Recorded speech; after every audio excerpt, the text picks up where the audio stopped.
Oi, meu nome é Inês Coso e eu fui convidada pela Luciana, para gravar um vídeo a respeito da minha experiência, né? Ela me pediu que gravasse alguma coisa a respeito das aprendizagens, das reflexões que eu tive e tô tendo ainda nesse período, mas também que deixasse algumas dicas.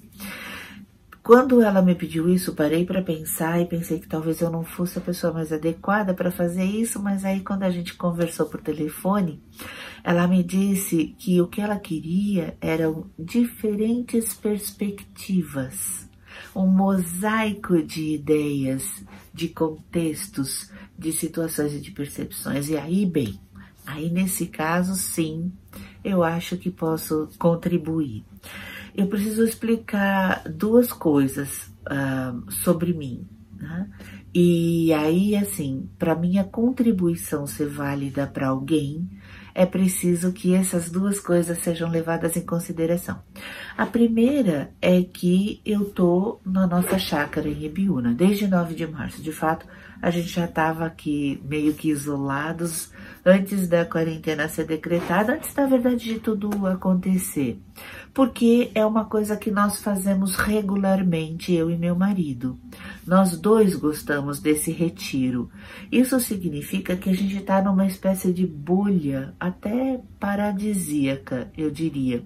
Porque a gente está exatamente onde a gente gosta de ficar e do jeito que a gente gosta de ficar, no máximo de tempo que a gente possa ficar.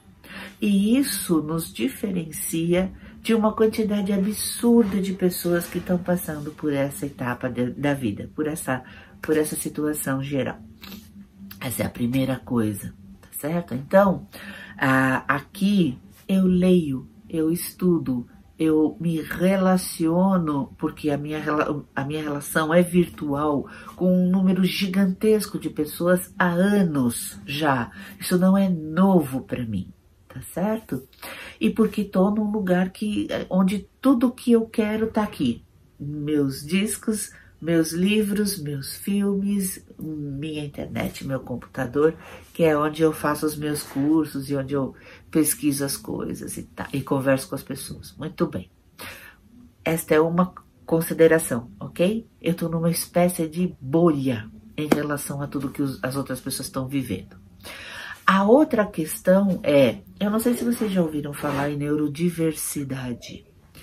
É um termo que define as pessoas que têm algum tipo de síndrome, por exemplo, autismo, Asperger, TDAH e por aí vai.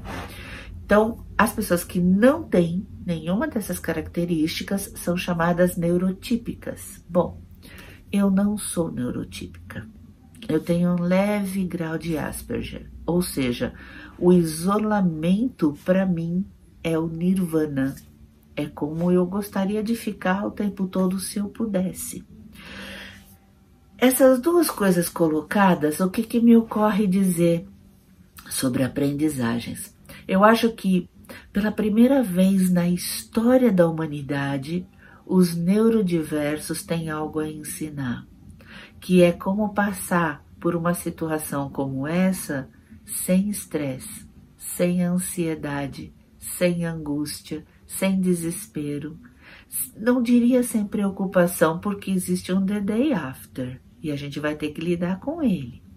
Mas quando você está num estado de centramento, o the day after, primeiro que não é tão assustador, segundo que quando o problema acaba, quando a situação passa, você está no melhor estado possível para enfrentar ela. Você está bem para retomar as atividades. Você está bem para refazer o que for preciso refazer. E até se for o caso de trabalhar em dobro, você está descansado. Então, se você não tem nenhum neurodiverso ao seu redor ou próximo de você para conversar e aprender com ele ou ela sobre isso, eu vou te contar o que acontece com a gente. Por exemplo, então quando eu tô num retiro, quando eu tô isolada, eu tô muito bem porque eu fico muito bem e feliz comigo mesma, com meu marido, e eu descobri, para minha felicidade, que a minha sogra tem 83 anos e veio ficar aqui com a gente quando a quarentena foi decretada. Funciona do mesmo jeito. Ela passa os dias lendo, as tardes e noitinhas ela vê televisão com a gente gente vê alguns filmes, conversa, se alimenta e depois vai dormir e no dia seguinte retoma, e a gente está feliz com isso. É um tipo de rotina que nos faz feliz. Quando eu digo nos faz feliz, eu estou dizendo que uma produção neuroquímica enorme de coisas boas acontecem dentro da gente. Dopamina, serotonina, ocitocina, porque há muita confiança entre nós, muito afeto. Então, é assim, você vai pensando, o que é que te faz feliz? O que é que faz com que você produza isso? É óbvio. Se o que te faz feliz é viajar, certamente você não vai conseguir a produção neuroquímica por aí, por essa via. Mas você consegue, deixa eu te contar uma coisa, a dopamina não é produzida só quando você consegue alcançar um objetivo, realizar uma meta. Não é só nessa hora. É também quando você dá o primeiro passo na direção dela. Isso significa que se você, por exemplo, entrar na internet ou conversar com pessoas que viajam muito e começar a fazer planos para sua viagem, você já começa a produzir dopamina. Tem uma coisa interessante a respeito do funcionamento do nosso cérebro. E você já percebeu isso? Quando você vê um filme, chora. Quando você vê um filme, leva um susto. Ou seja, você tem um bombeamento maior de sangue para o coração, que é para poder bombear o neurotransmissor que foi produzido para os teus grandes músculos. Você sabe que o filme é falso, mesmo assim você está fazendo a produção neuroquímica.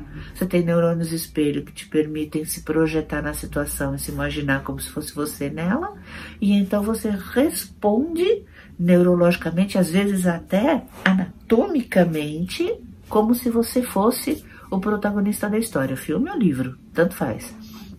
Então, quer dizer que existe alguma coisa, e não vou entrar em detalhes técnicos agora, no nosso funcionamento cerebral, do sistema nervoso, que ele releva se o que está acontecendo é real, se é uma ficção, você está vendo um filme ou lendo um livro, ou se é uma memória, ou se é uma projeção futura. E então, quando você projeta ou se imagina realizando o que você quer realizar, quando, por exemplo, essa situação toda acabar, você começa essa produção neuroquímica agora. E quanto mais você fizer isso, mais automático, mais fácil, mais rápido e até mais agradável vai se tornar fazer isso. E acredite, é o seu estado que vai determinar como você vai estar para enfrentar o The Day After e para passar agora esse período, se para você é um período angustiante, né, que produz ansiedade e tal. Em todo caso, o mais importante agora é isso. Se pergunta, o que é que você mais gosta de fazer? Você pode fazer? Faça. E faça no máximo de tempo que você puder fazer. Não, você não pode fazer agora. Muito bem, ensaie. Imagine, planeje, pesquise, imagine-se já fazendo depois daqui, tá certo?